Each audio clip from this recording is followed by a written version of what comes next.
Bruno Leprat, je suis journaliste et on entame la deuxième table ronde de cette matinée. Il y en aura 3 au total, la prochaine vers 13h30 je crois. Et nous allons parler avec vous, messieurs, de responsabilité pénale, fonctionnaires territoriaux, maires, en temps de crise sanitaire telle que la Covid-19 nous amène à nous interroger. Bonjour d'abord, faites-nous un beau bonjour bien retentissant l'un et l'autre. Yvon. Je branche d'abord mon micro et je dis bonjour à tous. Laurent, c'était fait, je crois. Bonjour. Bien, je dis bonjour à tous. Merci. Yvon Goutal, vous êtes avocat. Vous êtes avocat au sein du cabinet Goutal, Alibert et Associés à Paris, en France et dans le monde. De quoi Goutal, Alibert et Associés est-il le nom ? C'est le nom d'un cabinet d'avocats qui compte 30 avocats, présents malheureusement pas trop dans le monde encore, ça limite mes voyages, mais sur 6 sites en France, et on intervient majoritairement, sans grande originalité, pour les collectivités locales, en droit public et en droit pénal des affaires publiques. On a évidemment beaucoup suivi la crise liée au Covid-19. Alors maintenant, on dit à la Covid-19, c'est un contre-pied. Pour notre clientèle, mais aussi pour la presse. On a beaucoup travaillé sur ce sujet avec nos amis de la Gazette des Communes, qui a du coup beaucoup alimenté l'actualité sur le sujet. Donc, notre blog est également très présent. Alors, ça n'a pas simplement influé sur la réflexion juridique, ça a été aussi l'occasion de pas mal de bouleversements pour l'organisation même du cabinet. Comme tout le monde, on a été pas mal affecté. Alors, évidemment, le télétravail qui s'accélère. Bon, avec 6 sites, on était déjà pas mal habitués au télétravail, mais là, on a encore accéléré les choses. Mais surtout, ça nous a conduit à accélérer certains projets. Par exemple, on avait une filiale dans les cartons consacrée à la santé et à l'action locale. Cette filiale elle est sortie parce que, évidemment, cette crise a révélé aussi un très fort besoin de l'intervention des collectivités. Alors, on est un peu en dehors du registre de la responsabilité pénale, mais comme on a beaucoup de collectivités qui sont saisies de demandes de création d'un centre de santé, etc., on a regroupé tout ça dans un pôle spécial, vraiment sur l'action locale et santé, donc qui est assez proche de notre sujet du jour. Et comme par ailleurs, notre autre grand sujet de préoccupation, c'est le pénal des affaires publiques, sur lequel j'interviens beaucoup avec mon ami Samuel Diens. Là, on a aussi le projet d'une structure dédiée, consacrée à ce qu'on appelle nous l'éthique publique.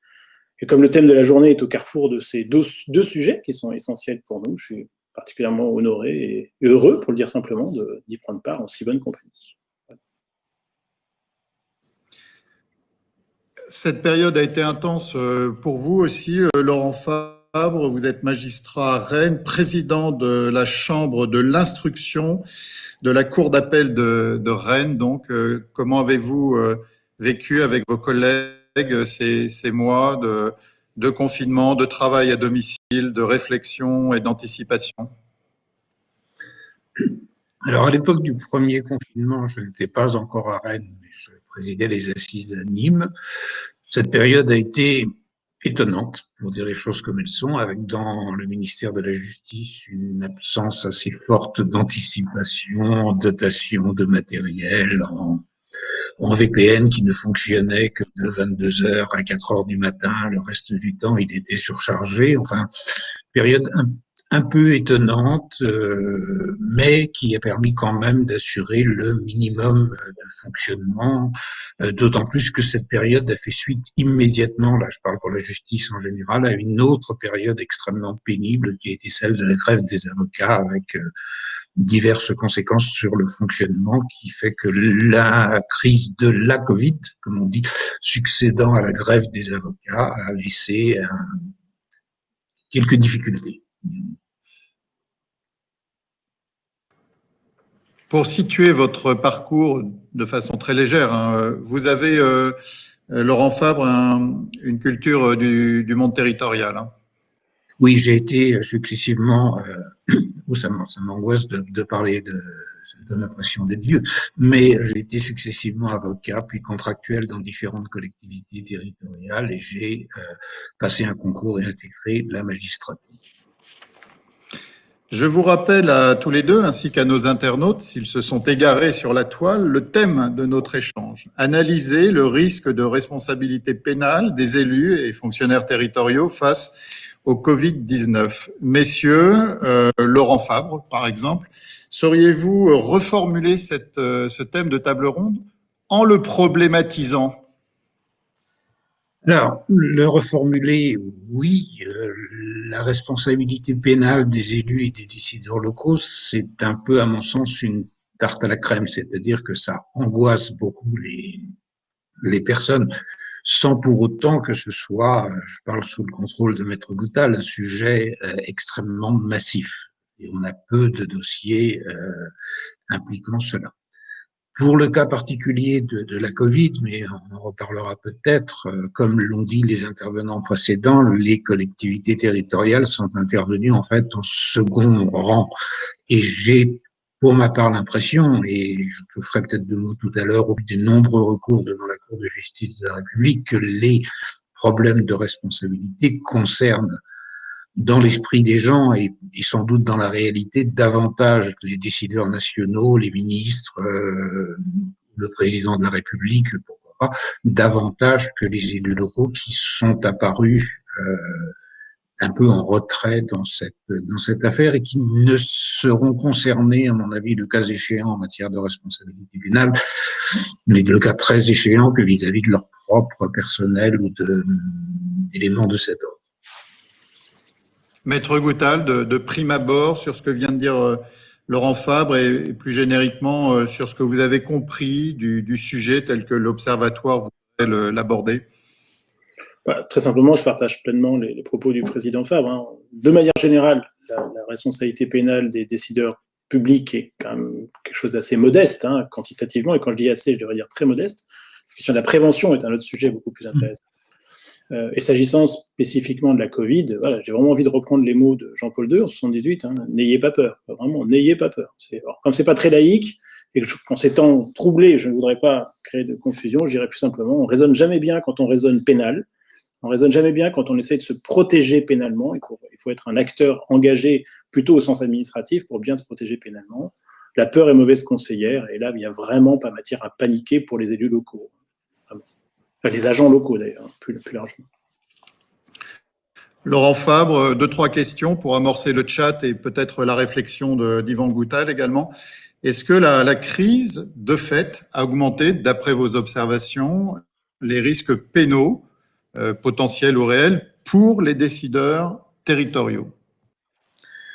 Alors moi, je ne pense pas que la crise ait augmenté le risque pénal pour les décideurs territoriaux, même si ceux-ci se sont trouvés un peu dans une situation de surréaction. Enfin, je vais toucher deux mots peut-être de la fameuse loi du mois de mai 2020, parce que c'est surtout son mode d'élaboration qui est un peu typique des réactions, puisque dans un premier temps, je reprends que c'est une proposition sénatoriale qui va donc aboutir à cette loi de mai 2020, qui disait en gros, dans la proposition sénatoriale, c'était franc comme l'or, que voilà, je retrouve le texte exact de la proposition, qui disait que nul ne peut voir engager sa responsabilité pénale du fait d'avoir, pendant l'état d'urgence sanitaire, soit exposé autrui à un risque de contamination, soit contribué à causer une telle contamination, à moins que les faits n'aient été commis volontairement. Donc, ce texte, qui avait le mérite de la franchise, si j'ose ainsi dire, dans sa première rédaction, a été quand même amendé et abouti finalement à un texte mi-chèvre, et qui n'apporte, à mon avis, pas grand-chose. Et quand je dis qu'il n'apporte pas grand-chose, c'est pas moi qui le dis, c'est le Conseil constitutionnel qui, lorsqu'il a été saisi, a dit ce texte ne se différencie pas des responsabilités de droit commun qui s'appliquent à la même matière. Donc, on le valide, c'est-à-dire qu'en fait, le Conseil constitutionnel a validé un texte en estimant qu'il servait à pas grand-chose ou à rien du tout, ou qu'il apportait rien. Mais ce qui est intéressant, c'est de voir que la Covid ou la crise a suscité cet emballement de dire il faut absolument se protéger, et se protéger de manière peut-être un peu brutale.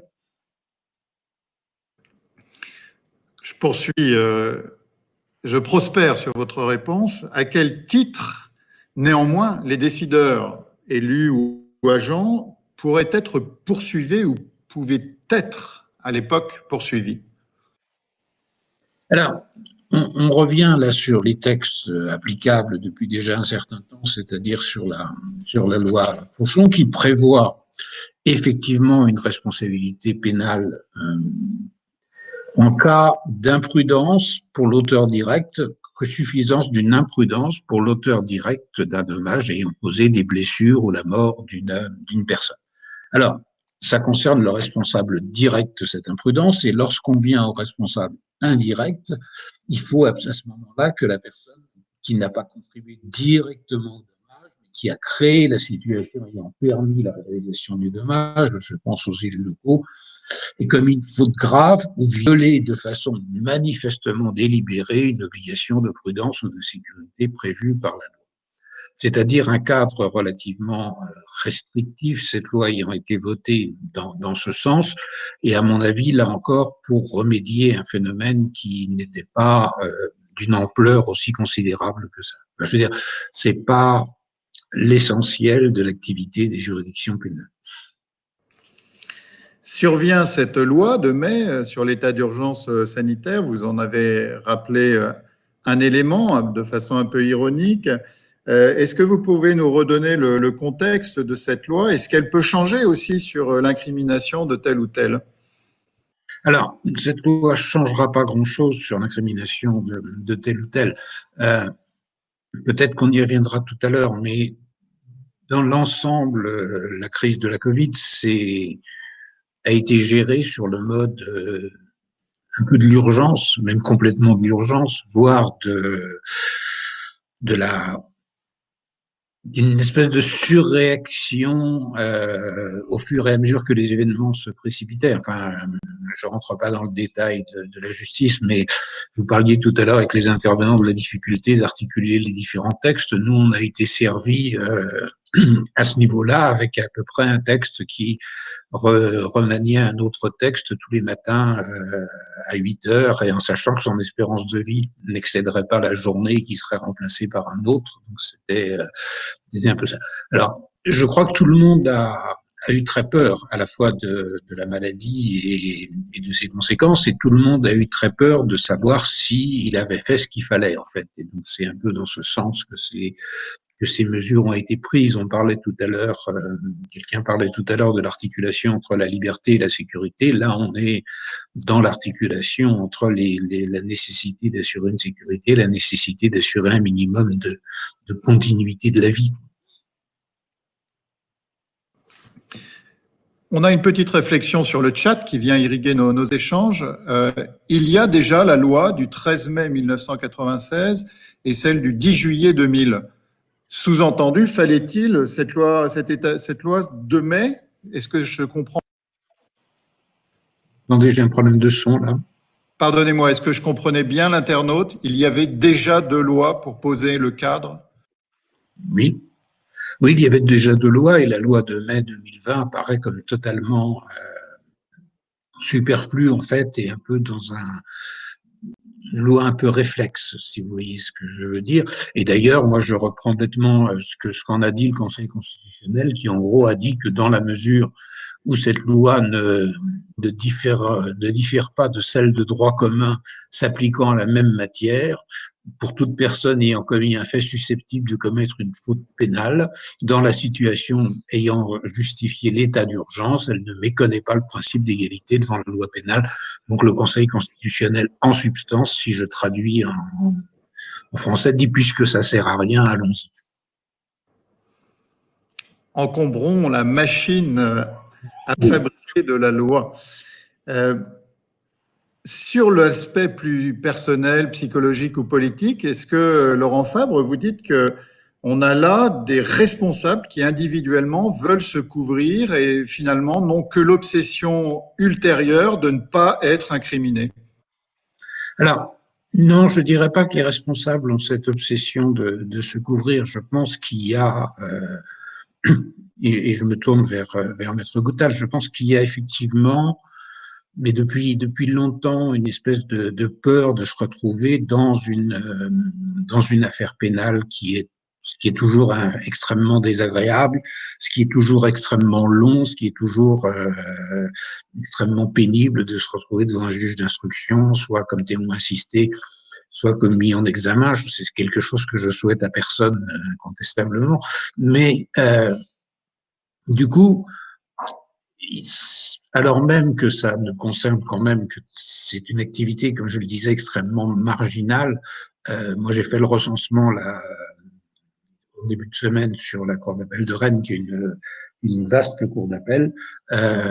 On a un dossier pour l'instant de responsabilité d'élus locaux, et c'est une affaire de harcèlement moral au travail qui a donné lieu à un non-lieu, mais il y a un appel de ce non-lieu. Voilà pourquoi on est saisi de ce dossier. Mais je crois que la peur, entre guillemets, de se retrouver dans cette situation conduit à prendre des mesures préventives parfois un peu excessives. Laurent Fabre, Luc Brunet, je vous le présente. Oui. Oui, bonjour Monsieur le Président. Est-ce que vous pourriez rappeler le cadre général en fait, de la responsabilité pénale non intentionnelle, en distinguant notamment les auteurs directs et indirects et les types de fautes qui peuvent leur être reprochées? Non, bien sûr, oui. Alors, pour l'auteur direct, pour le responsable direct, en fait, la loi dit que l'intention, que le principe du pénal, c'est que les infractions sont intentionnelles, peut se réduire à une faute d'imprudence, de négligence ou de manquement à une obligation de sécurité prévue par la loi. Que cette imprudence n'est réprimée que si elle a causé un dommage, la mort ou les blessures d'une autre personne. Que ces infractions peuvent être aggravées s'il y a une faute lourde, et que pour l'auteur direct suffit une infraction d'imprudence, de négligence ou de manquement à une obligation de sécurité ou de prudence, à condition qu'elle soit prévue par la loi, puisque dans la pratique, en fait, lorsque les rares cas que j'ai pu voir passer, la difficulté souvent, c'est que le plaignant oublie ou ne mentionne pas, ou que le parquet est bien en peine de dire quelle est l'obligation de prudence et de sécurité prévue par la loi et le règlement, et le cas échéant par quelle loi et quel règlement, ce qui est quand même un peu ce qui aboutit des fois à un certain nombre de cas. Ça, c'est dans le cas où on a affaire à l'auteur direct, avec une petite nuance sur l'infraction de mise en danger, lorsque la faute s'est matérialisée par la violation d'un règlement, par un certain nombre d'éléments de cet ordre, lorsque, éventuellement, la violation de ce règlement n'est pas constitutif en lui-même d'une autre infraction pénale. Je pense aux excès de vitesse, par exemple, ou à ce genre d'éléments.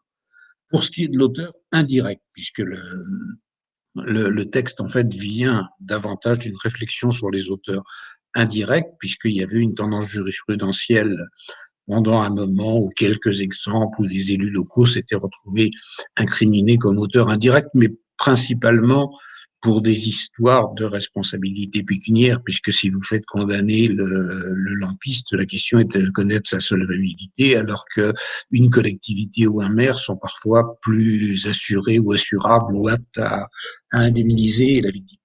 Pour ce qui est de l'auteur sécurité prévue par ou commis une faute caractérisée qui exposait autrui à un risque d'une particulière gravité qu'elle ne pouvait ignorer.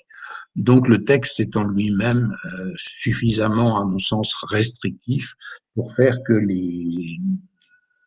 les problèmes d'engagement de cette responsabilité soient quand même moins prégnants que ce qu'on veut bien en dire.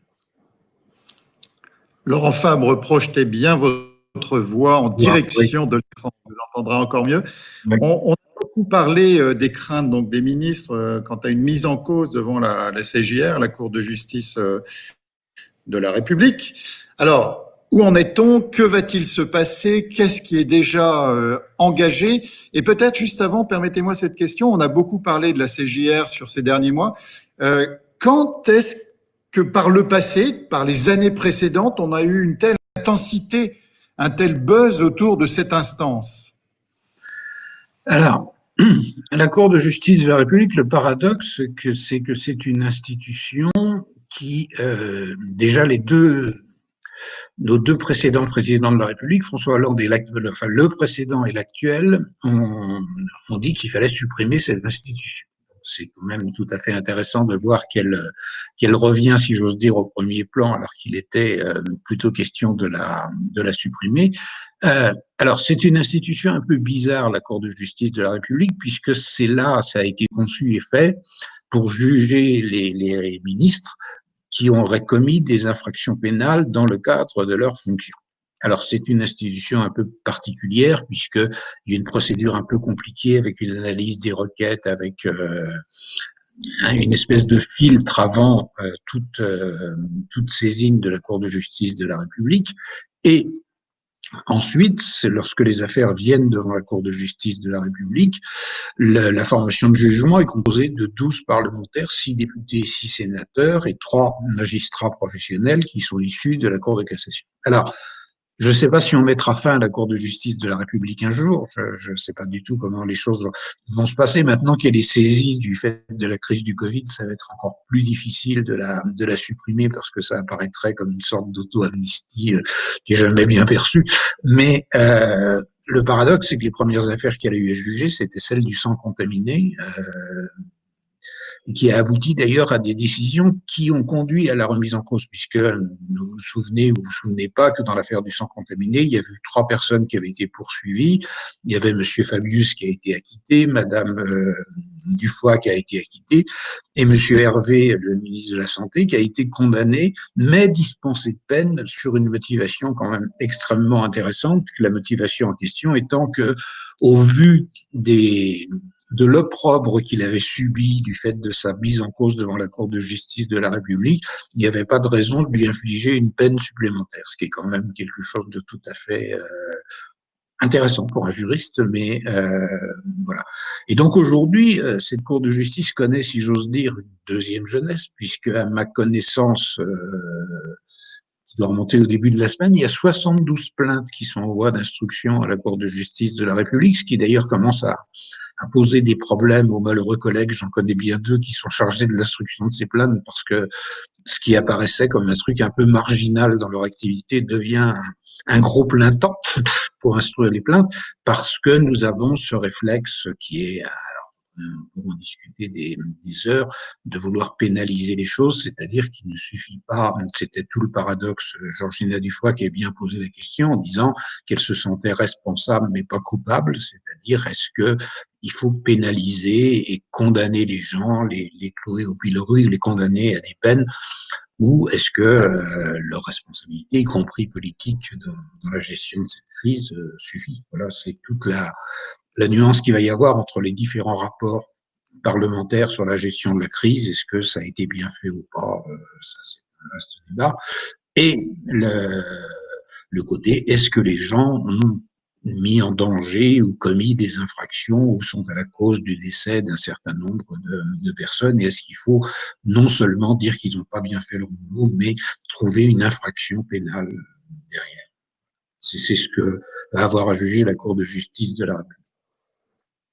Donc 73, disiez-vous, dépôts de plaintes. Est-ce qu'on en classe un peu les familles de déposants? Et deuxièmement, quels sont les premiers pas d'instruction de ces plaintes ou de refus en termes de recevabilité, etc. Et quel est le chemin que ça va prendre? Alors, pour l'instant, un certain nombre de plaintes ont été admises sur des phénomènes un peu variés.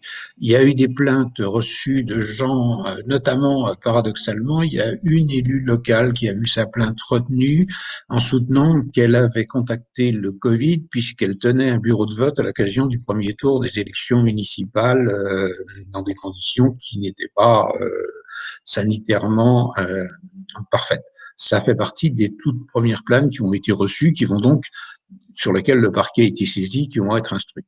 Il y a ensuite toute une famille de plaintes sur la mise à disposition ou pas mise à disposition des masques, sur le fait est-ce qu'on savait que c'était nécessaire, on n'en avait pas, est-ce qu'on n'a pas fait ce qu'il fallait, etc., etc. Mais voilà un peu les grosses familles de plaintes. On n'a pas, à ma connaissance, encore de plaintes constituée sur l'exposition au risque de catégories particulières de la population. Je pense aux policiers, aux caissières de supermarchés ou que sais-je, enfin, ou des gens qui ont poursuivi leur activité puisqu'on a considéré qu'elles étaient essentielles, et sans doute l'étaient-elles, dans des conditions pas admissibles. Le débat va porter sur le masque. Oui.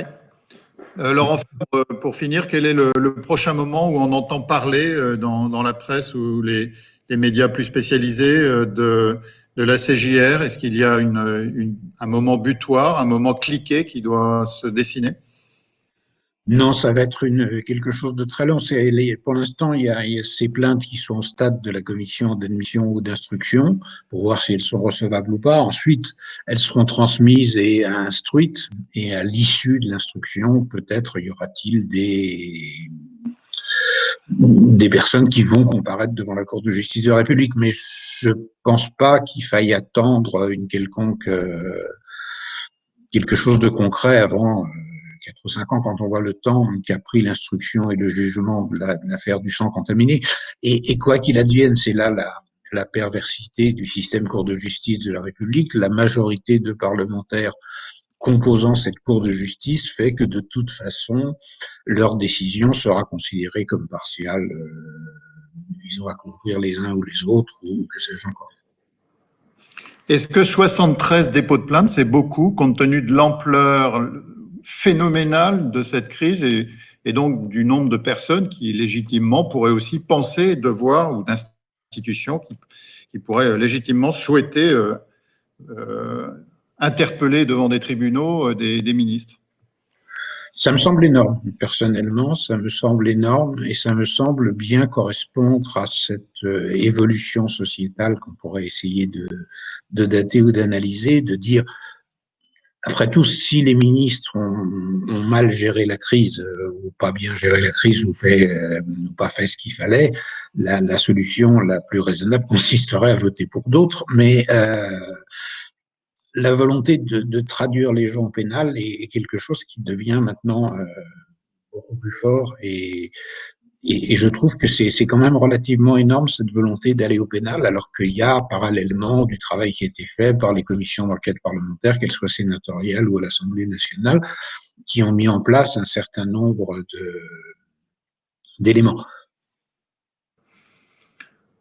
Le chat vous interroge sur les conditions de tenue des bureaux de vote. Ouverture des guillemets, y a-t-il un délai de prescription pour une saisine, probablement de la CJR? Alors, on est en matière pénale, la prescription, à mon avis, les gens ont 5 ans pour faire ce genre d'action. Donc, c'est pas fini. On vous garde, Laurent Fabre. Yvan Gouttal, peut-être sur ce nombre de saisines de la CJR, est-ce que vous avez, vous, un regard sur... voilà, est-ce que c'est beaucoup, pas beaucoup? Est-ce que c'est dirigé, coordonné, pas assez? Ça va augmenter? Avis du jour. Je suis désolé, ça serait bien qu'on se contredise avec le président Fabre, mais non, on n'y arrivera pas.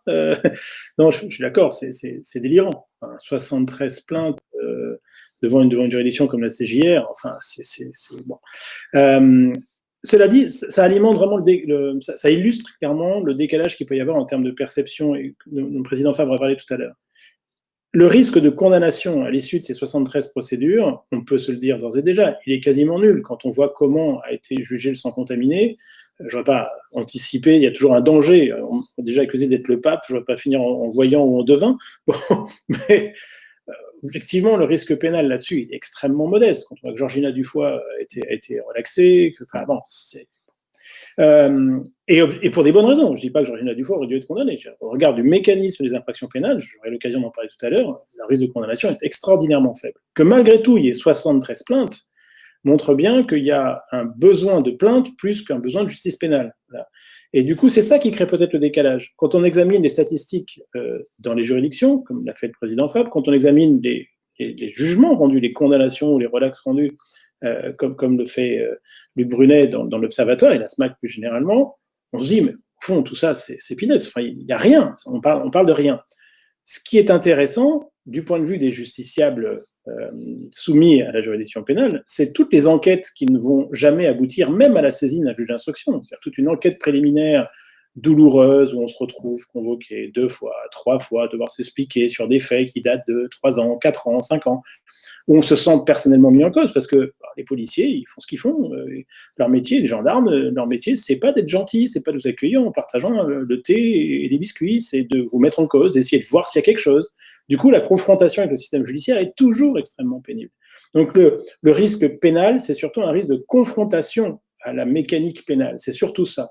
Et tout notre travail, c'est pas tellement de défendre des gens qui ont déjà passé le prisme, tous les filtres judiciaires qui marchent très bien, qui font qu'au total, des gens renvoyés en correctionnel, finalement, il y en a très peu, parce que ça marche bien avant, ça filtre. Voilà, on dit non, il n'y a pas besoin, il n'y a pas besoin. Donc tout notre travail, c'est de faire en sorte que ça dure le moins longtemps possible. On dit toujours que ce sont les 5 premières minutes de la confrontation avec les services de police qui déterminent l'année qui vient. Est-ce qu'on est clair? Est-ce qu'on dit des choses simplement? Est-ce qu'on s'exprime simplement? Ou est-ce qu'on bredouille? Est-ce qu'on commence à maquiller les choses, etc., etc. Voilà, c'est ce genre de choses qu'il faut avoir clairement à l'esprit. Comprendre qu'on vient d'un milieu qui est le milieu de l'action locale, qui est déjà très peu connu, ça a été longuement dit ce matin, très peu connu des fonctionnaires d'État. Alors vous imaginez de magistrats qui, et c'est heureux, connaissent mal le monde des collectivités locales. Donc, il y a un besoin au début de s'expliquer, de dire qui fait quoi. Un magistrat ou un enquêteur, puisque c'est souvent aux enquêteurs qu'on a affaire au début, ne savent rien de la répartition des compétences en matière de police, ne savent rien de la question ou très peu, la répartition subtile des compétences sur la gestion du scolaire et du périscolaire entre les communes, les départements et les régions. Enfin, donc il y a un moment où il faut, voilà, ce qu'on peut faire, ce qui est important, c'est d'être très clair dès le début, de clarifier les choses au début, pour essayer de sortir le plus vite possible du processus judiciaire répressif, même si on risque rien in fine. Le plus dur est dans l'enquête. C'est ça pour nous le plus douloureux. Et ces 73 plaintes, elles vont aboutir à... Je comprends un peu la décision, la motivation de la CJR sur le fait que avoir été traîné devant la CJR, c'est déjà avoir subi une peine. Oui, il va quand même y avoir des moments très difficiles pour pas mal de gens qui vont devoir se justifier dans cette juridiction. Et c'est peut-être plus ça le danger qu'un risque réel de condamnation. Je vous rassure, je serai plus court sur mes autres réponses, mais voilà, j'avais accumulé pas mal. Voilà. Et encore, vous n'avez rien vu, il y a une question d'internaute là qui, en termes de droit, en termes de psychologie collective ou en termes de légalité, vous interroge, Maître Goutal, pourquoi pas vous également, Monsieur Fabre. J'ouvre les guillemets, hein, c'est quasi philosophique. Faut-il toujours un responsable et un coupable? Monsieur le Président, vous devez être mon aîné. Je vous laisse le... C'est une bonne question. C'est une bonne question. Je pense qu'intellectuellement, le tournant, c'est l'affaire de Furiani. Vous savez, la tribune qui s'est effondrée dans le stade et qui a causé plein de blessés, des morts et des choses comme ça, y compris des gens qui avaient, entre guillemets, de l'entre-jambe médiatique et qui n'ont pas admis qu'ils puissent se retrouver dans un fauteuil roulant et que tout ça soit réglé gentiment par le fait qu'ils touchent un chèque de l'assurance, que l'État les indemnise, que le préfet soit muté avec une promotion ou ce genre de choses. Je pense qu'il y a une vraie tendance aujourd'hui sociologique à la pénalisation de la société. On ne veut pas simplement, lorsqu'on subit un dommage ou lorsque on subit quelque chose de grave ou le décès ou quelque chose comme ça d'un proche, que se contenter de prendre l'oseille et d'arrêter là. On veut savoir pourquoi est-ce que c'est arrivé et on veut que cette responsabilité soit également pénale, c'est-à-dire qu'il faut que la personne soit non seulement identifiée comme responsable, mais qu'elle soit identifiée comme coupable. Ce qui est à l'origine de la loi Fauchon, c'est un peu aussi des mises en cause de maires ou d'élus on peut comprendre les gens aussi de gens dont les enfants s'étaient tués sur une aire de jeu ou avaient fait un certain nombre de choses comme ça. Et c'est vrai que la réponse de dire, ben, c'est pas de chance, mais on va vous indemniser.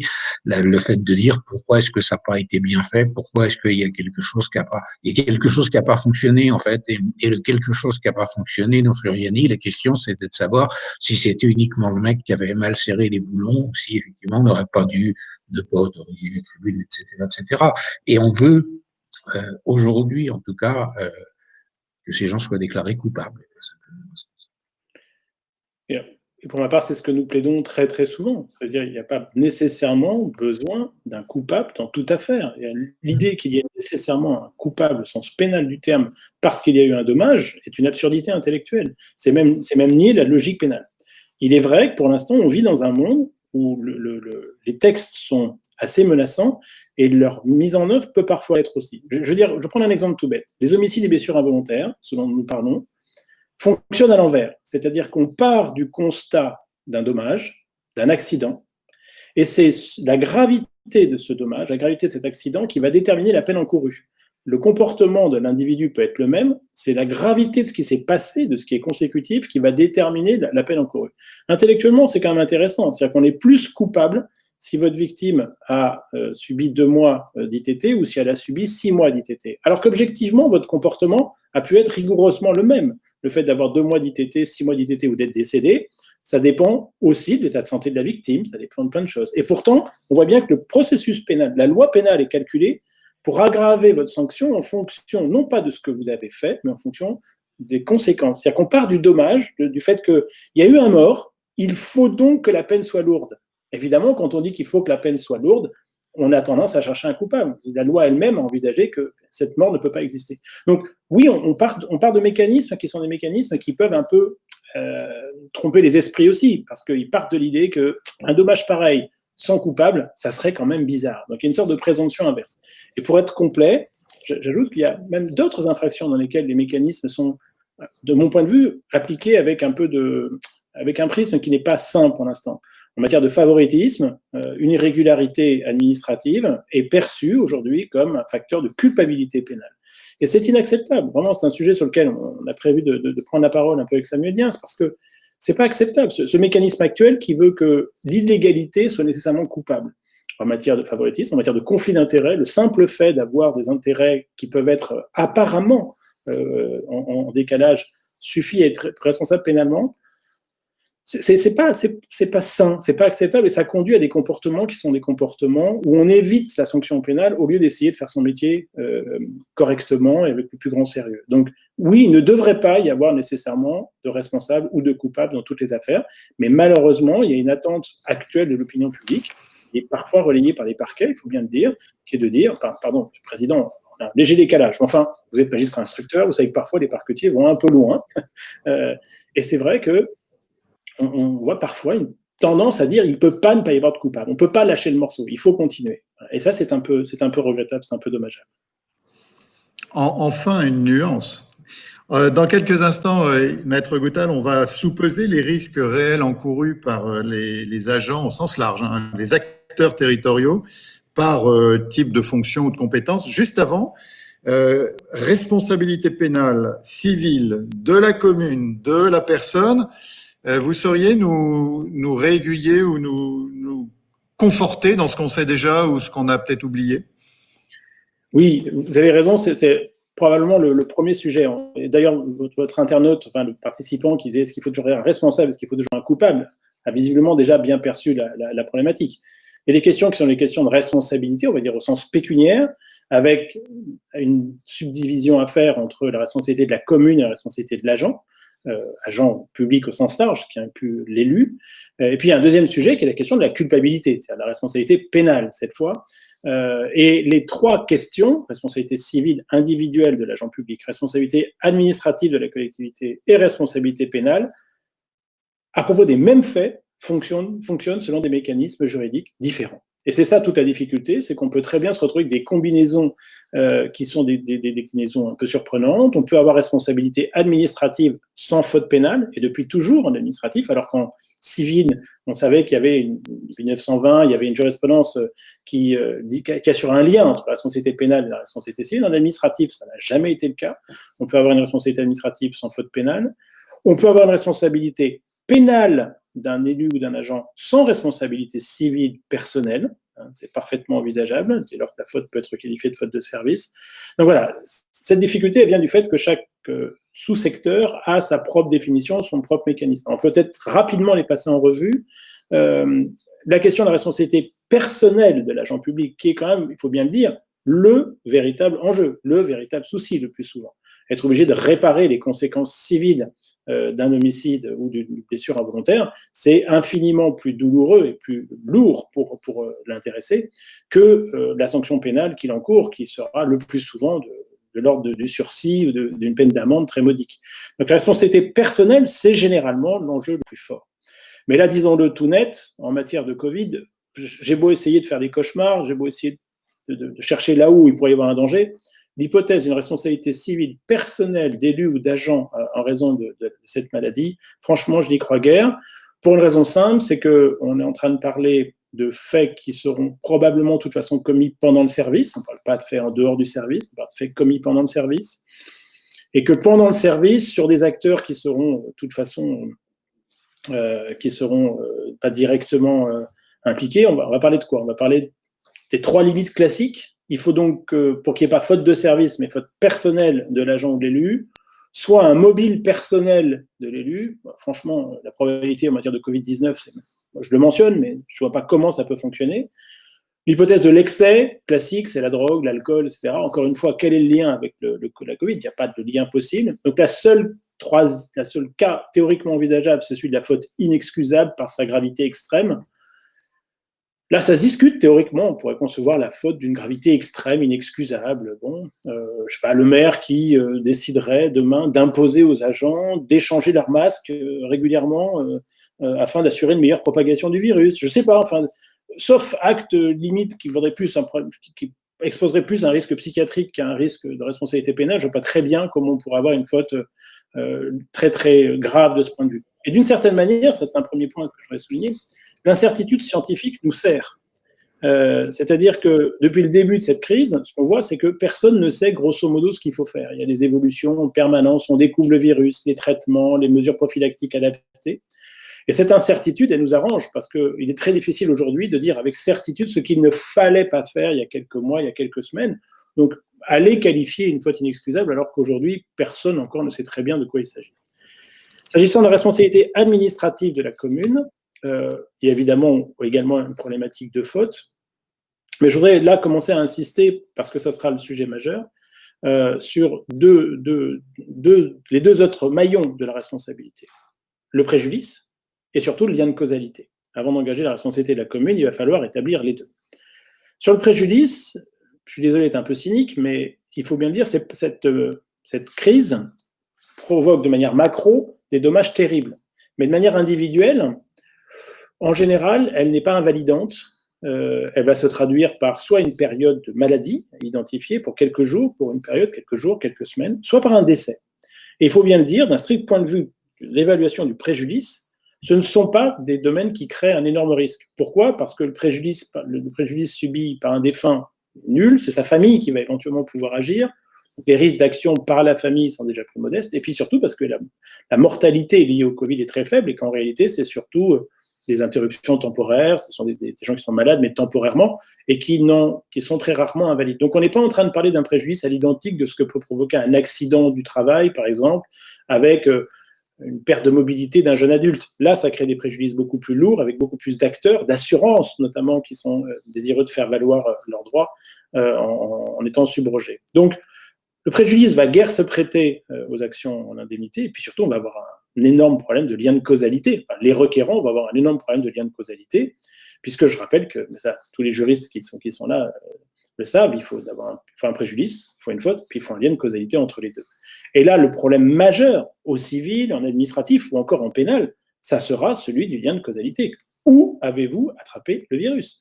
Est-ce que vous l'avez attrapé dans un bus municipal? Est-ce que vous l'avez attrapé chez un commerçant? Est-ce que vous l'avez attrapé auprès de votre enfant scolarisé? Est-ce que c'est le cadet qui était à l'école municipale ou est-ce que c'était l'aîné qui était dans le lycée géré par la région? Est-ce que vous l'avez attrapé auprès de votre famille, de vos proches, de votre voisin? Le temps d'incubation, le fait qu'on ait un temps important entre la contamination et l'apparition des symptômes, fait qu'on sera quasiment impossible d'établir avec certitude un lien de causalité. Donc, il n'y a pas vraiment d'action menaçante, à ce titre-là au moins, sachant que le juge a toujours été une grande rigueur sur le sujet, notamment pour la maladie de Creutzfeldt-Jakob, où les liens étaient pareils avec des incubations longues, etc. Il y a un arrêt de la CA de Paris du 24 septembre 2007 qui applique avec pleine rigueur la solution, en disant il y a une causalité difficile à établir, donc rejet de la demande, parce qu'on a une petite incertitude. C'est d'ailleurs pour ça que, à ma connaissance, il n'y a pas d'action en cours contre les collectivités locales. On n'est saisi d'aucune en matière de responsabilité administrative, et il est peu probable que ça se fasse. Si ça devait se faire, ça se ferait probablement sur la base d'un régime de responsabilité pour faute, sauf peut-être pour la famille des agents publics. Parce que là, on a des arrêts sur la rubéole attrapée par une institutrice en service, donc le dommage causé à son enfant. On a le cas aussi pour une infirmière qui avait attrapé le VIH, qui avait contaminé son mari. Dans ce cas-là, c'est des régimes de responsabilité sans faute, mais la probabilité que ça s'applique est quasiment nulle. On sera probablement en responsabilité pour faute simple.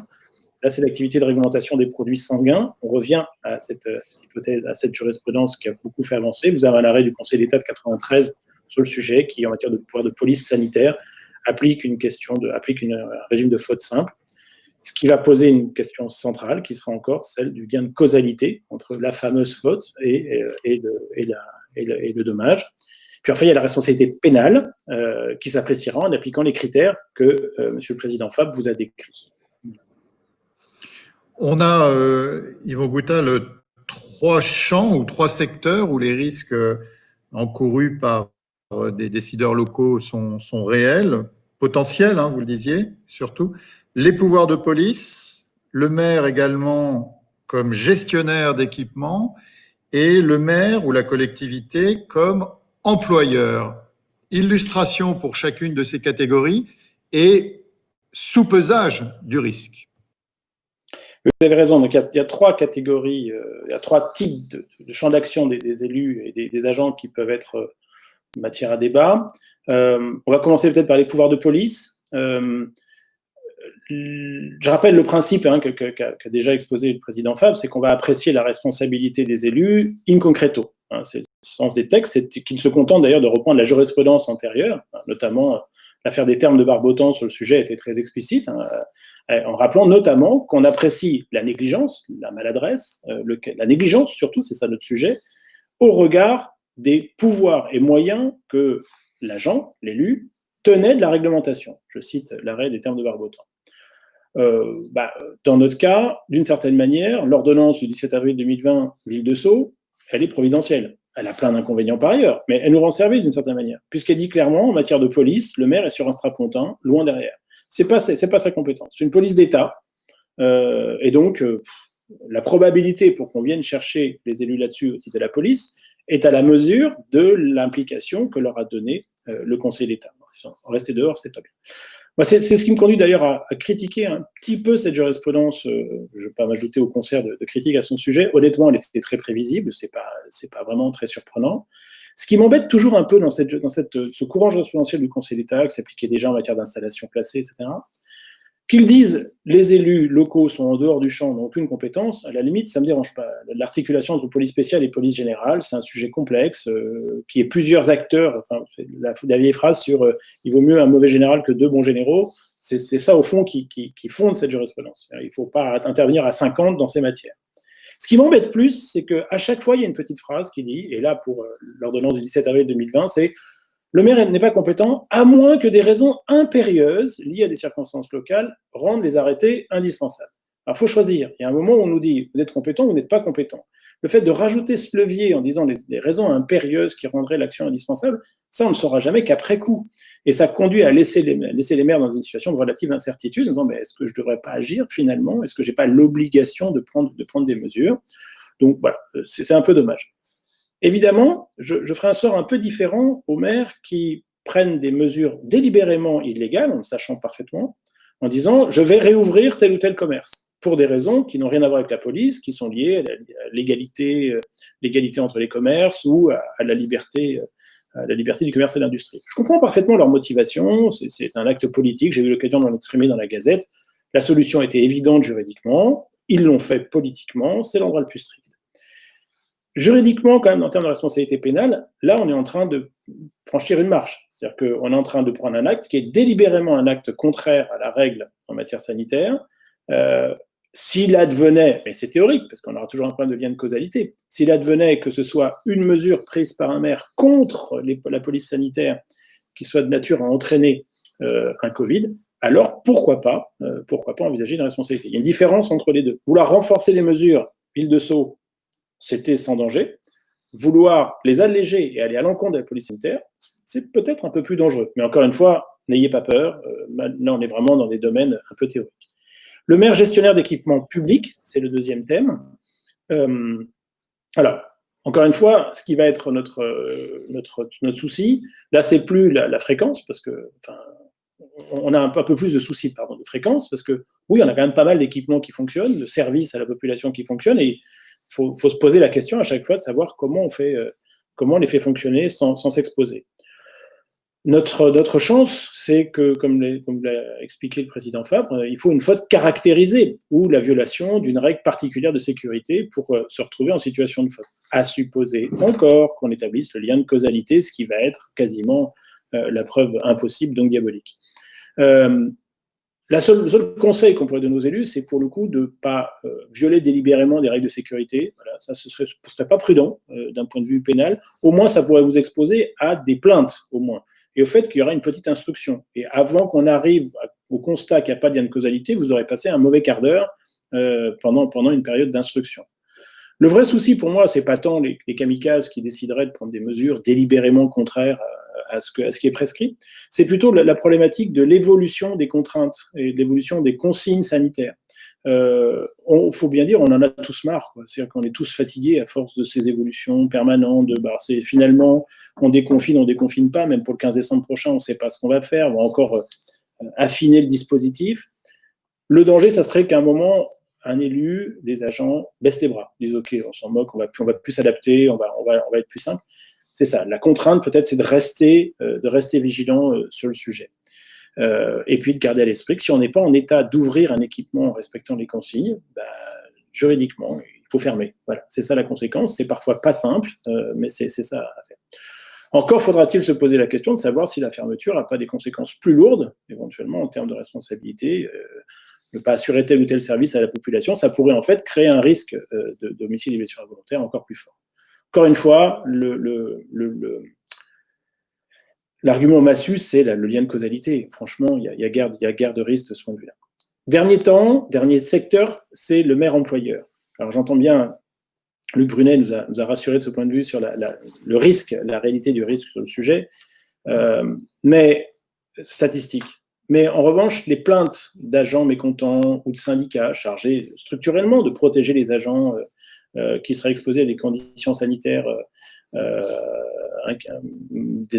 déplorables ou en tout cas dangereuses, le risque de plainte, le risque de déclencher une procédure est un peu plus fort, avec tout de même une jurisprudence beaucoup plus sévère à l'égard du maire employeur qu'à l'égard du maire autorité de police. À l'égard de tous les employeurs, et le maire du coup suit le lot de tous les employeurs, il y a une sorte de présomption de responsabilité. Il y a une véritable obligation instaurée par les textes de faire respecter les normes de sécurité des travailleurs. Et c'est là la limite, peut-être la zone de risque, c'est y compris contre les agents récalcitrants. C'est ça le vrai problème. C'est l'agent qui vous dit « mais moi le masque je ne le porterai pas parce que ça me dérange, parce que ça me casse les pieds, l'emploi du gel c'est pas bien, j'y crois pas, vos histoires, etc. etc. » Le danger, c'est l'agent forte tête, complotiste, que sais-je, etc., qui va du coup exposer toute son équipe à un risque en ne prenant pas les mesures nécessaires. Donc oui, c'est parfois là que ça pourrait être un peu délicat. Un agent qui se retrouverait contaminé parce qu'il a passé la journée entière avec quelqu'un qui s'est avéré cas contact et qui depuis des jours, au vu et au su de son employeur, ne met pas son masque et a donc exposé ses camarades, lui, il pourrait éventuellement nous conduire à un cas de poursuite qui serait un petit peu inquiétante en termes de responsabilité pénale. Donc, pour moi, le danger éventuel, il est là. Encore une fois, vraiment, je veux pas qu'on dise que j'ai tirer la sonnette d'alarme en disant « Attention, il y a un vrai danger ». Du coup, le danger est très modeste, mais s'il devait y en avoir un, il est là. C'est contre les agents qu'on va laisser faire parce qu'ils sont tous fatigués et que donc on se dit, bon voilà, laissons-le, machin, il est casse-pied, il a toujours été casse-pied, il picole un peu, il met pas de masque, bon, ok, très bien, on le sait, quoi, voilà. Bon. Non, on le sait pas. Voilà. Là, il faut se dire que vis-à-vis des autres agents, il peut y avoir un danger. Voilà, donc les risques, et puis le fait de ne pas s'adapter aux circonstances aussi, il y a une espèce d'obligation d'agilité à la charge des élus et des agents chargés de la mise en œuvre de ces mesures. S'adapter au fur et à mesure. On a des agents qui tombent malades, on a des effectifs qui ne sont pas les mêmes, on a des périodes de vacances. Le danger, c'est éventuellement de vouloir dire on maintient quoi qu'il arrive. Et on va créer des situations de danger qui ne sont pas des situations liées au Covid, mais qui sont liées à du sous-effectif, à des matériels employés par des agents qui n'ont pas les certifications ad hoc ou des choses comme ça. Mon inquiétude, elle est plus là.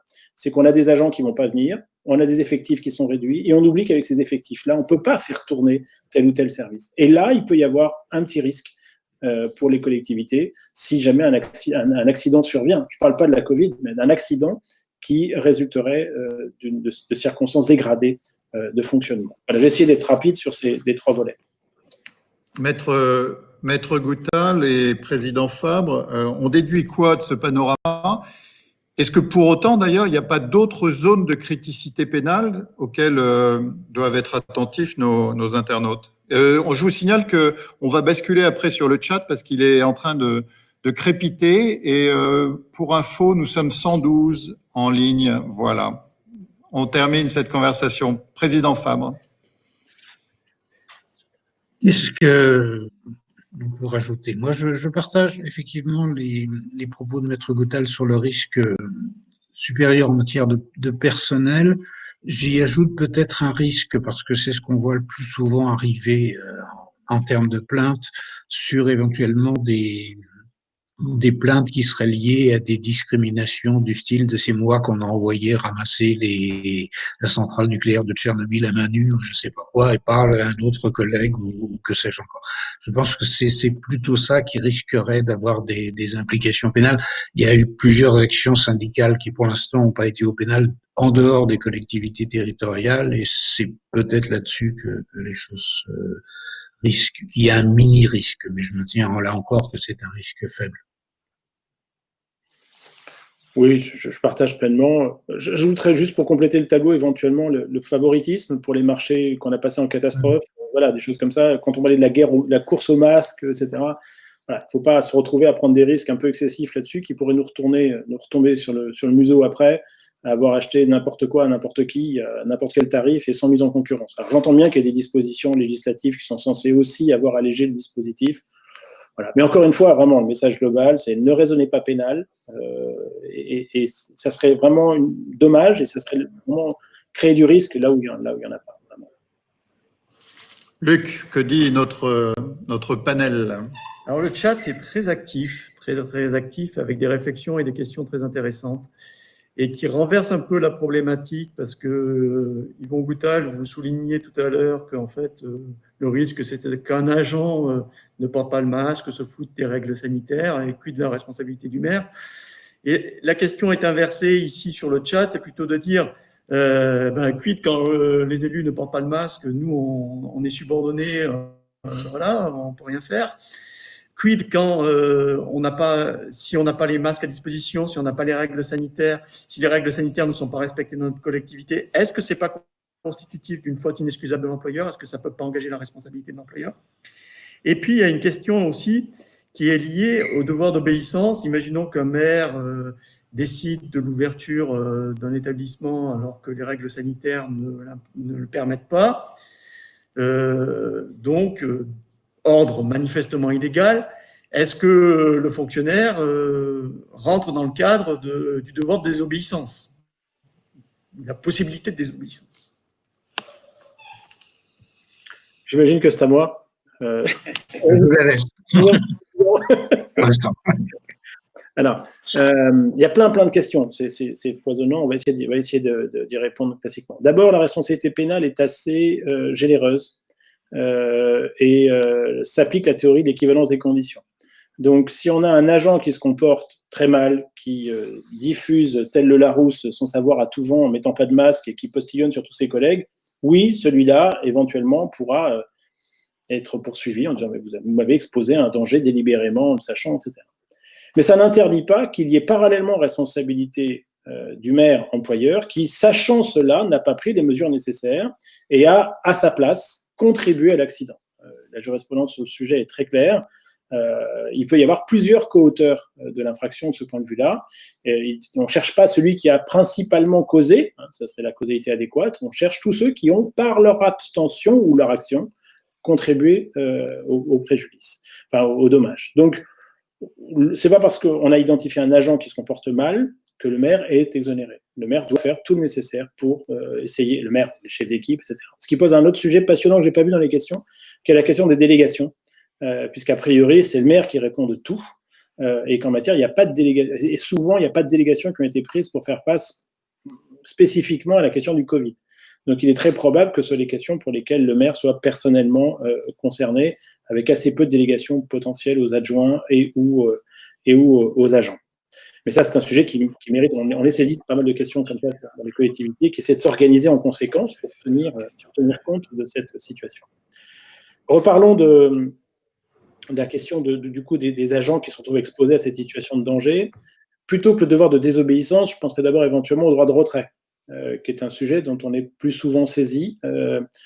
Et effectivement, en présence d'un agent qui ferait absolument n'importe quoi en termes de sécurité, un chef d'équipe, par exemple, qui organiserait des réunions à plusieurs dans une pièce fermée en disant non, les masques, c'est pas pour les vrais hommes, retirez-moi tout ça, pourrait comprendre qu'un agent dise je sors, voilà, point. Je ne vais pas dans ce service parce que ce service me met dans une situation de danger immédiat, etc. Je ne suis pas certain de la sécurité juridique de son acte, mais je pense qu'il aurait une assez forte chance de s'en sortir si la collectivité, s'il prenait l'idée saugrenue à la collectivité de venir poursuivre l'agent pour ne pas avoir accompli son service dans ces conditions-là. Donc, droit de retrait, probablement. Devoir de désobéissance, là en revanche, je suis toujours beaucoup plus circonspect à l'égard du devoir de désobéissance, parce qu'il ne faut jamais oublier que le devoir de désobéissance a pour pendant le devoir d'obéissance, qui est très fort, et qu'il n'y a pas de zone grise. C'est-à-dire qu'on doit l'obéissance jusqu'au moment où on doit la désobéissance. Et à des conditions qui sont des conditions extrêmement sévères. Il ne s'agit pas tellement de son intérêt personnel, c'est d'ailleurs pour ça que le droit de retrait a été créé, mais de l'atteinte à l'ordre public, véritablement. Et donc, j'aurais tendance à dire que le devoir de désobéissance, là, je le situe mal, sauf peut-être éventuellement sur l'obligation qui serait faite à quelqu'un d'ouvrir un équipement alors même qu'il pense que c'est de nature à créer un préjudice immédiat et grave. Mais encore une fois, je conseillerais plus à l'agent d'exercer son droit de retrait que son devoir de désobéissance, si tant est qu'il m'arrive d'être consulté par des agents. Alors, moi, je suis beaucoup plus souvent consulté par des collectivités. Voilà. Je pense avoir répondu à l'essentiel des questions, mais je peux reprendre un petit peu les questions. Et juste, oui. Il y avait juste la question de la faute inexcusable de l'employeur si le matériel de protection n'était pas mis à disposition. Alors, on pourrait se poser la question, mais encore une fois, pour que la faute soit inexcusable, il faudrait que l'employeur puisse dire mais ait eu la possibilité d'acheter du matériel, n'en ai pas trouvé, en ayant trouvé, ne l'ait pas mis à disposition. Pour que la faute soit inexcusable, il faudrait quand même, en termes de responsabilité, là on parle bien de responsabilité civile personnelle de l'élu, la faute d'une extrême gravité, etc. Il faudrait vraiment arriver à établir une désinvolture complète sur le sujet. Voilà.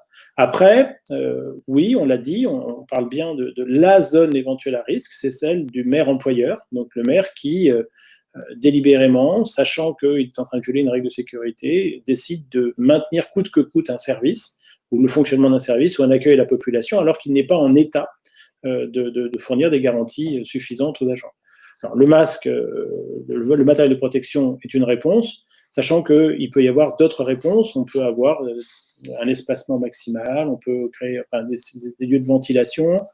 Voilà. Donc, je ne dirais pas que systématiquement travailler sans fournir le masque, c'est une faute inexcusable.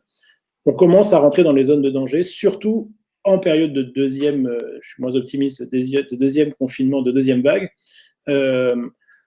où il y a quand même normalement beaucoup plus de matériel à disposition des élus. Donc aujourd'hui, prendre ce genre de mesures, ça serait effectivement beaucoup plus dangereux qu'au moment de la première phase. Voilà. À un moment où le gouvernement, je vous le rappelle, disait, c'est là qu'on a l'argument essentiel de la connaissance scientifique à un instant donné. Le gouvernement disait urbi et orbi que, je suis désolé avec mes citations Papal, mais disait de manière générale que le masque ne servait à rien. On nous expliquait ça à l'époque, au moment du premier confinement. Donc, d'une certaine manière, ça pose le problème de la connaissance scientifique du moment. On ne mesurait pas au moment du premier confinement l'importance du masque. En tout cas, le discours était suffisamment confus pour que ce ne soit pas une évidence que le masque était absolument indispensable. Alors, le chat est très actif. Il y a une question qui est restée a priori sans réponse. C'est de savoir si un élu ne porte pas le masque. Là, pour le coup, c'est un élu. Hein, c'est pas un agent. L'agent, qu'est-ce qu'il peut faire puisqu'il est sous subordination hiérarchique? C'est peut-être la réponse, c'est peut-être le droit de retrait que vous avez déjà évoqué. À mon avis, c'est ça. Écoutez, vous me parlez, vous continuez à m'accueillir dans un espace clos, sans masque. Je sors, c'est tout. Et poursuivez-moi au disciplinaire pour avoir manqué à mes obligations alors que vous étiez vous-même en train de manquer une règle sanitaire et droit de retrait. Enfin, là, la défense de l'agent ne va pas être très compliquée sur les poursuites disciplinaires. Parce que c'est ça dont on parle. Donc là, si l'agent est en situation de danger, il sort, un point c'est tout. Et un truc qui est important, c'est de documenter son action. En général, à la fois en termes de responsabilité pénale et en termes de défense des agents, c'est de bien laisser trace à ce moment-là de la raison pour laquelle on a quitté la pièce, etc. etc. L'ambiance de travail risque d'être assez altérée pour les années qui viennent. Ça, c'est un autre sujet. Mais en termes de responsabilité personnelle de l'agent, je ne vois pas tellement de risque qu'il aurait à sortir à ce moment-là en invoquant son droit de retrait. Là, il y a marqué réponse mise au placard de l'agent assuré. Oui, mais là, je ne suis pas magicien non plus. C'est-à-dire que si le maire se comporte comme ça, je peux donner une réponse en droit. Une réponse en droit, c'est qu'il n'y a pas de risque pour l'agent. Après, je l'avais anticipé, l'agent se retrouvera dans une situation personnelle très difficile. Mais là, dans ce cas-là, on rejoint ce que disait Monsieur le Président Fabre. Le danger, qui s'étonne d'ailleurs que je suis en train de le mêler, mais c'est du harcèlement moral. C'est-à-dire que l'agent pourrait derrière dire s'il est victime, pour le coup, s'il y a une séquence de ce type-là, c'est-à-dire qu'on a un agent qui prend position. Au maire, ça suffit, je sors, vu qu'on est pénal, vous me mettez en danger. Et qu'il documente cet épisode-là. Et que derrière, l'agent fait l'objet de mesures de rétrogradation, de mise au placard. Là, oui, la question du harcèlement moral pourrait se poser avec un vrai sujet, harcèlement moral et ou discrimination. Et je serais assez inquiet pour le maire qui se comporterait comme ça. Voilà. Et le harcèlement moral, qui est souvent critiqué pour les exploitations qui en ont fait, là, trouverait sa pleine justification et une certaine efficacité, sachant que les juges sont reçoivent ça quand même. Le juge administratif et le juge pénal reçoivent ces sujets quand même. Que pense-t-on en Bretagne?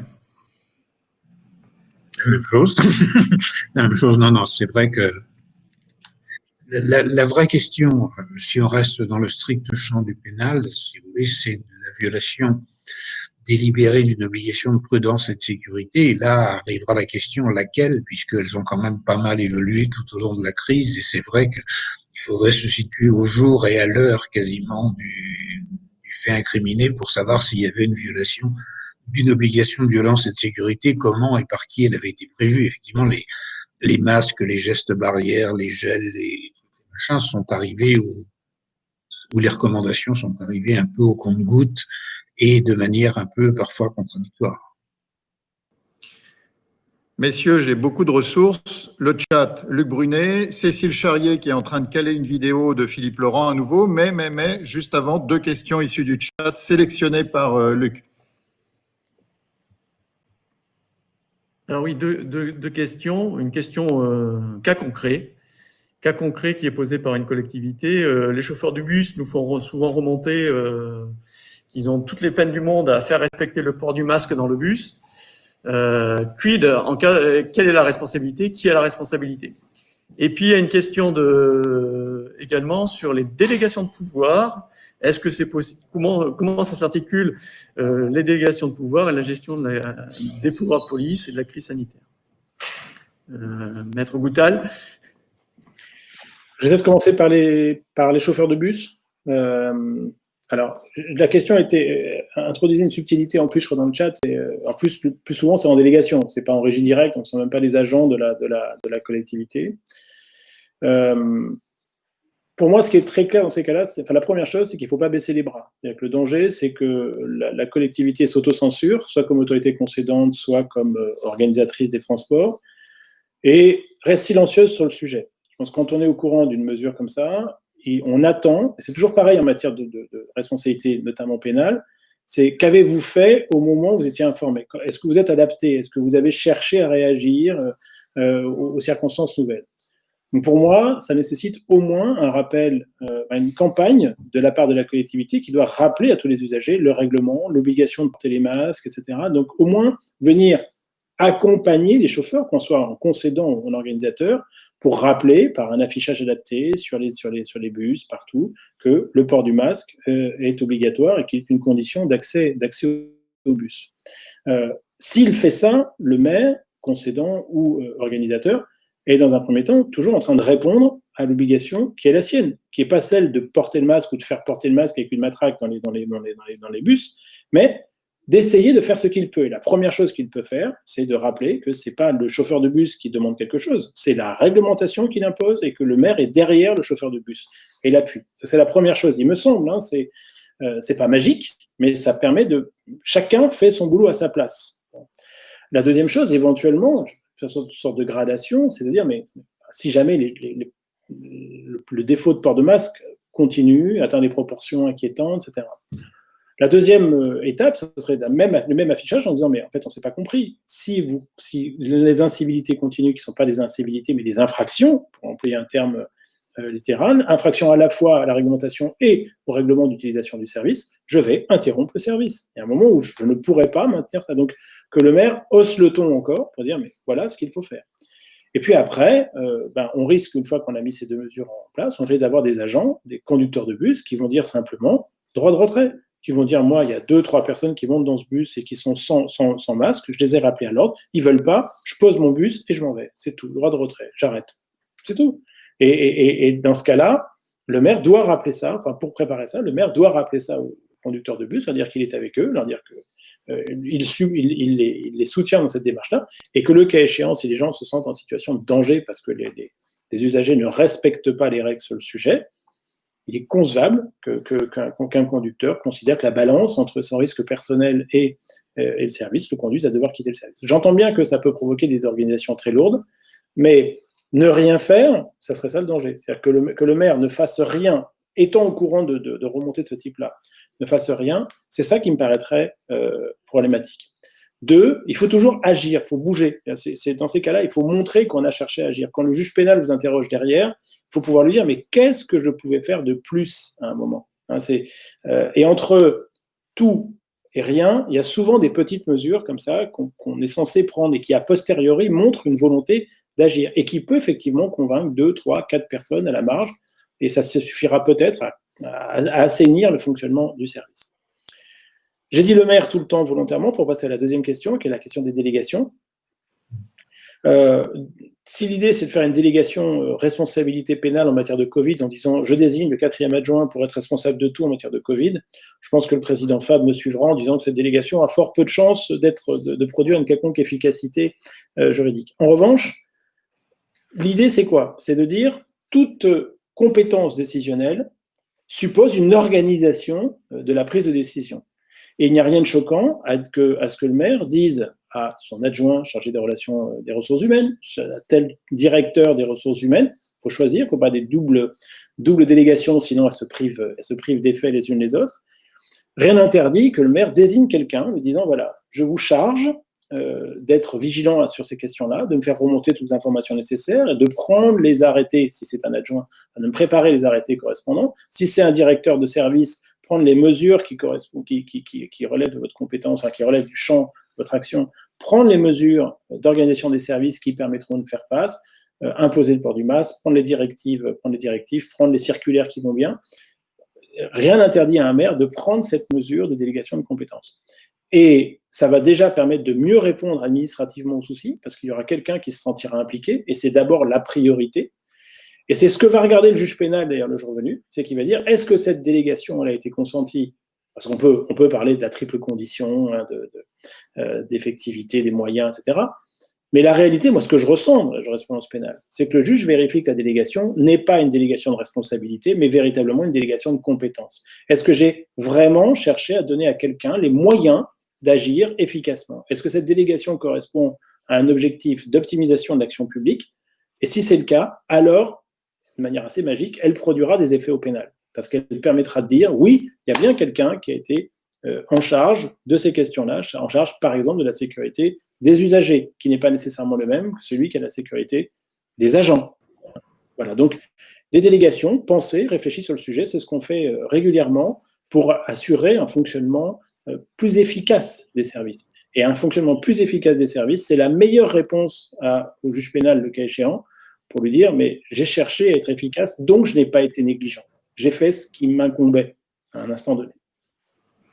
On a sur le chat, sachez-le, des réactions. On parle de référent Covid, on parle de quid de ces enfants qui ont une dérogation via une attestation médicale pour ne pas porter de masque, quel que soit son âge, Jean Duverdier. Peut-être une précision des organisateurs, le chat, il va être exploité dans les actes et peut-être même des questions qui n'ont pas pu trouver auprès de vous, messieurs, une réponse, seront traitées ultérieurement et donc avec un pitch minimal de pistes de réflexion. Cécile Charrier en régie nous envoie la vidéo qui a été faite de Philippe Laurent sur ces questions de responsabilité. Ça dure 1 minute 30 à peu près et de quoi relancer votre... Vous l'avez la vidéo? Oui. On coupera nos micros ainsi que nos intervenants? Voilà. Est-ce que, messieurs, on coupe tous les trois nos micros et place à Philippe Laurent qui nous parle de notre sujet de réflexion. À tout de suite.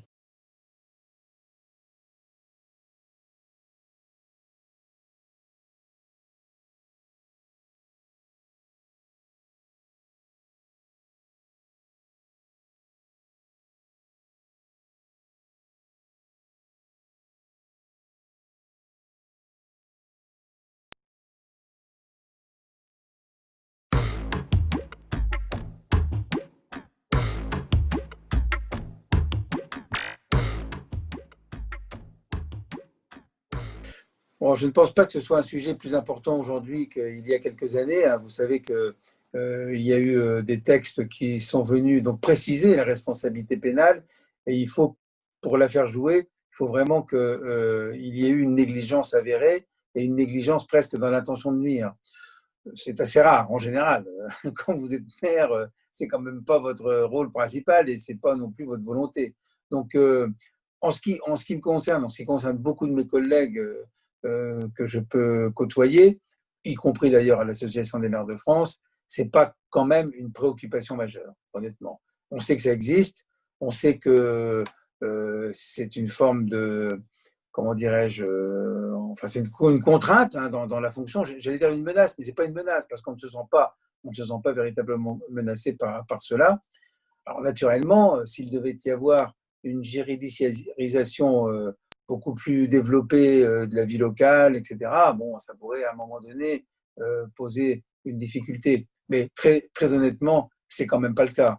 Il n'y a quand même pas donc énormément de faits avérés. Il y en a quelques-uns, mais parfois il y a eu effectivement négligence, bien sûr. Il y a 35 000 maires, il peut y en avoir qui, à un moment donné, aient fait des erreurs.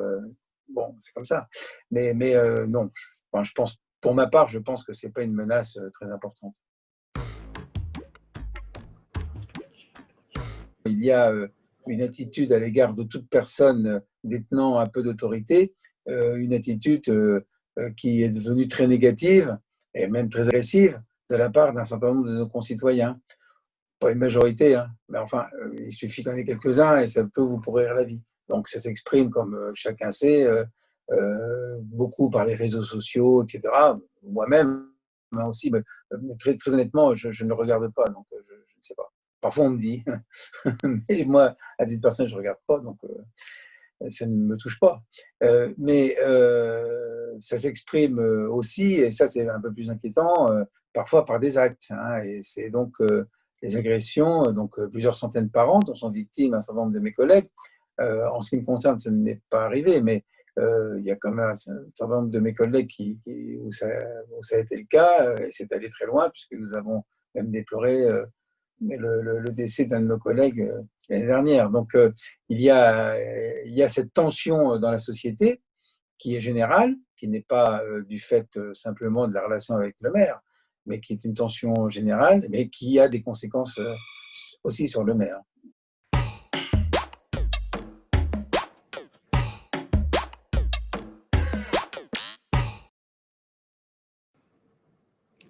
Voilà, je ne sais pas si on me redonne la parole. M'entendez-vous, messieurs? Vous pouvez rouvrir vos micros. J'entends. Voilà, formidable. Peut-être une réaction au propos de ce maire paisible? Monsieur le Président, j'ai beaucoup parlé, je vous laisse. D'accord. Non, finalement, nous sommes tous d'accord sur le risque pénal.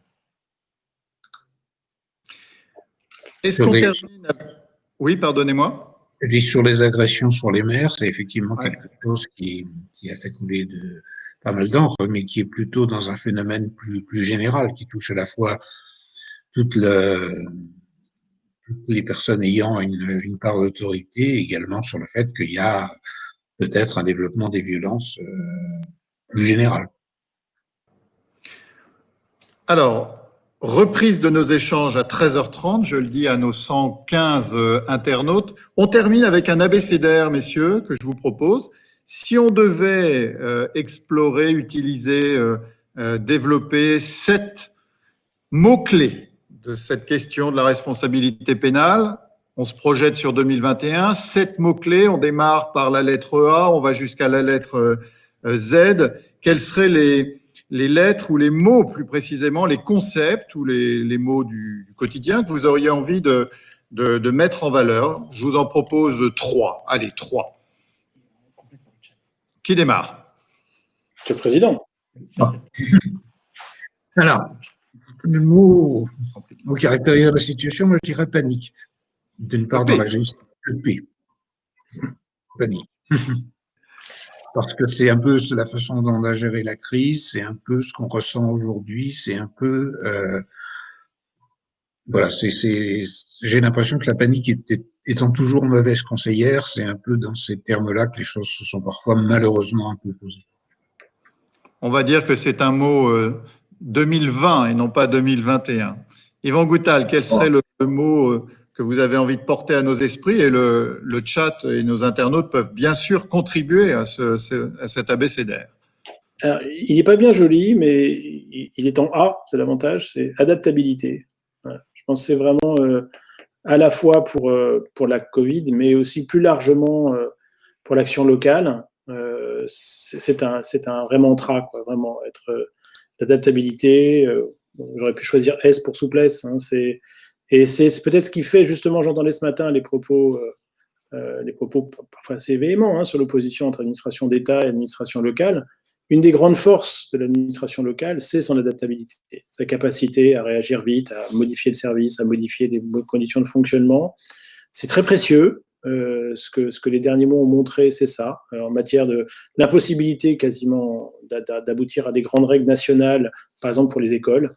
Le gouvernement n'y est pas arrivé, et ce sont dans les collectivités, pour tous les services, des élus, des agents qui ont inventé les modalités de fonctionnement qui permettent de répondre et qui demain permettront de répondre en fonction de ce qu'on connaîtra de la crise et puis des autres soucis à venir, parce que pour les collectivités, c'est tous les jours qu'il y a des petits soucis qui se présentent.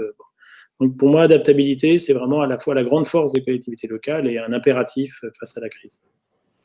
On voit le chat se compléter vos propositions avec E comme écoute, S comme solidarité, I comme innovation et créativité. On a droit à 2 lettres. Merci à tous ces contributeurs. Tout ça sera encore une fois implanté dans les actes en janvier ou février. Luc nous le confirmera. On termine avec chacun de vous le vœu que vous formulez sur ces questions de responsabilité, d'encouragement et de cadre de l'action, parfois de craintes infondées. Quel est le vœu que vous formulez à nos décideurs, fonctionnaires ou élus territoriaux pour cette année qui sera peut-être plus anodine, on le souhaite, que celle qui vient de se passer. Laurent Fabre. Peut-être justement qu'il ne cède pas à la peur ou à la panique et qu'il continue à innover. Yvon Gouttal. Surprise, on va avoir sensiblement le même vœu. Voilà, c'est le début de mandat, c'est le vrai début de mandat. Après une année très chaotique qui a provoqué une espèce de paralysie qu'on a bien senti dans les collectivités, sur les projets, etc. Les mandats débutent. N'oubliez pas vos projets. Voilà, la Covid sera derrière nous et en tout cas, il y a plein de choses à faire. Il y a plein de jolis projets de collectivités. Et pour moi, pas de panique, comme vous l'avez dit, et aussi toujours cette idée de s'adapter aux circonstances et d'être le maillon souple aussi de l'administration public, celui qui permet de continuer à avancer, même là où ça paraît un peu bloqué, un peu compliqué. Voilà. Vous resterez avec nous cet après-midi à 13h30. Donc, nous recevons 2 cadres territoriaux et un élu, un maire rural, pour évoquer la façon dont ils ont traversé, se sont adaptés plus ou moins à la crise sanitaire de cette année. Ce sera tout à fait passionnant. C'est donc du 13h30 chez un cher internaute. Et Laurent Fabre et Yvon Gouttal, je vous propose de terminer sur ce propos d'un internaute, François Astès, qui nous dit « Merci beaucoup ». À tout à l'heure à 13h30. Au revoir. Merci.